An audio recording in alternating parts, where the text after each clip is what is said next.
What's your name? Pat Solomon, Dr. Solomon. What's your work? I'm a retired pediatrician. Where are you from? I'm actually a New Yorker, but I've been living here in the D.C. area for the last 20 years. Why do you like single payer? Single payer is the only thing that makes sense for the sick and for the well. It's just intolerable what happens to sick people in this country. And at the time of their sickness, they're put through such a hassle by the insurance companies. I can't believe we can tolerate that as a nation. Everywhere that single payer exists, it's working well for the old, for the young, for the newborns, for families, and we have nothing like that. And most people feel the situation is acceptable in this country only because they're well. And when they're sick, they're really hassled to an intolerable degree. So you spoke out in the Senate Finance Committee and were arrested. Why did you speak out?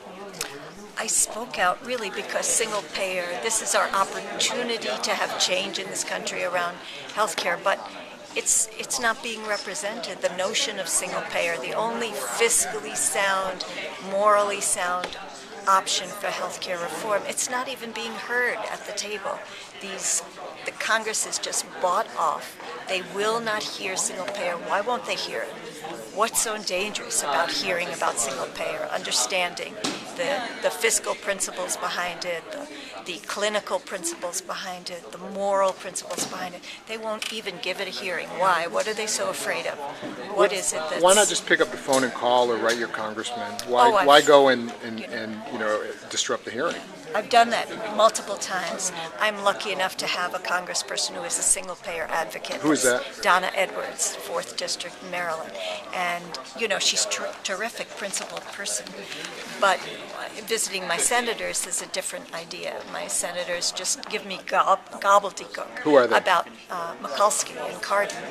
They give me gobbledygook saying Medicare isn't working. Well, I now am a Medicare recipient myself. I know it's working. I know I have my full choice of doctors. I can decide and make decisions with input from my physician when I need specialty care, and I go get it.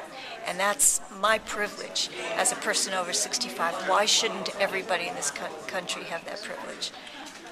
And it's working well with a 3% overhead. It's affordable. We can nationalize this really with a minimum of institutional effort.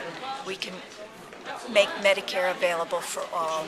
And yes, there are areas of Medicare which possibly have to be improved, but the extent of that improvement is tiny compared to having to improve our whole healthcare system, which is so oppressive to so many people without coverage, who stay in their jobs to keep coverage even though their jobs are not the right place for them to be working, who have this desperate fear when they're fired because they lose their health insurance. This is unacceptable for our nation. So, if single payer is such a good deal, why isn't Congress passing it? I wake up every day and ask myself that.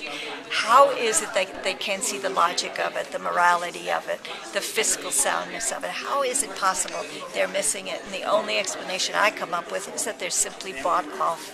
They are bought off. They're not open to this possibility. There's too much money that they're getting in their political coffers, their election coffers, from the pharma industry, from the owners of the large healthcare provider networks. It's the only explanation I can come up with, because it's not making sense on a rational basis. These reforms are what we need. So, if the majority of doctors support single payer, how come they're not acting the way you're acting, becoming more radicalized and challenging Congress this way? I'm not sure. I think you have to look at the doctor community with some segmentation. I think there are specialists who are doing very, very well under the current system. They organize demand of patient care.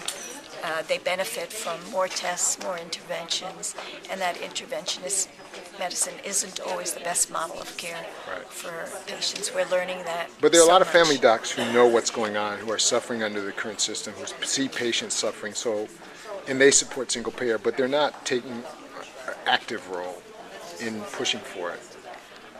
Maybe it's the sense that seems to be at this moment little hope for single payer. There seems to be little hope that we will prevail. But maybe that's exactly the point at which we have to stay mobilized and clear about our most principled convictions. Because if we cave now, at this moment of healthcare reform, we're giving up too much. We're giving up our hope for quite a while if we cave in now.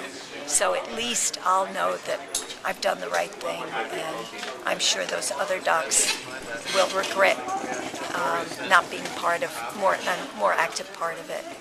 We need them to simply call their Congress people. We need them to be writing letters to the editors in their local papers, and we need them to be telling their patients about single payer.